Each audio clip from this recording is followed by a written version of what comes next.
তোমরা বেশিরভাগ শিক্ষার্থীরা কমন একটি ভুল করে থাকো, সেটা হলো সারা বছর পরীক্ষার প্রিপারেশন তোমরা যেরকমই নাও, পরীক্ষার এই যে এক সপ্তাহ 5 দিন 2 দিন আগে বিভিন্ন ইউটিউবে বড় ভাইয়েরা তোমাদের হচ্ছে মোটিভেশনাল ভিডিও দেয়, যে তোমাদের 5 মিনিট 7 মিনিট 10 মিনিটের ভিডিওতে তোমাদের A+ পাওয়া দিবে। ঠিক আছে, এই টাইপের ভিডিওগুলো দেখে তোমরা একদম সম্পূর্ণ বৃথা সময় নষ্ট করো।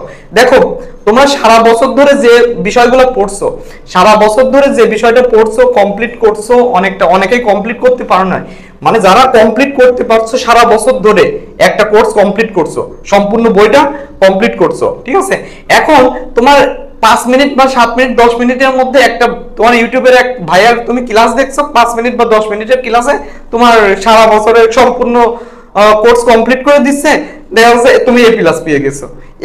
এই টাইপের ভিডিওগুলো দেখে তোমরা সম্পূর্ণ মানে টাইম নষ্ট করো।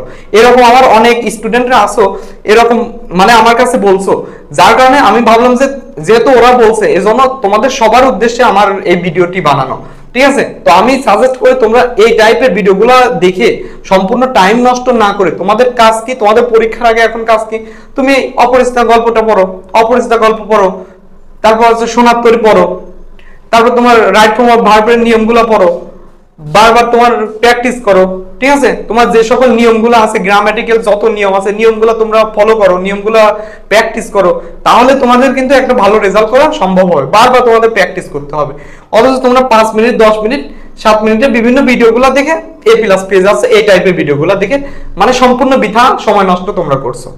তোমাদের পরীক্ষার আগের এই টাইমটা ভাই খুবই মূল্যবান, এর জন্য তোমরা 5-7 মিনিটের A+ পাওয়ার প্রত্যাশা না করে, ঠিক আছে, তোমরা এতদিন ধরে যেগুলো প্রিপারেশন নিছো, যেগুলো প্রস্তুতি নিছো, পড়ছো, ওইগুলো বারবার রিভাইজ করো। আর যাদের ভিতরে গ্যাপ আছে, যে বিষয়টা গ্যাপ আছে, ওই গ্যাপ বিষয়গুলো পূরণ করো। ঠিক আছে, তাহলে তোমাদের রেজাল্টটা আশানুরূপ ভালো একটি রেজাল্ট হবে। ধন্যবাদ সবাইকে।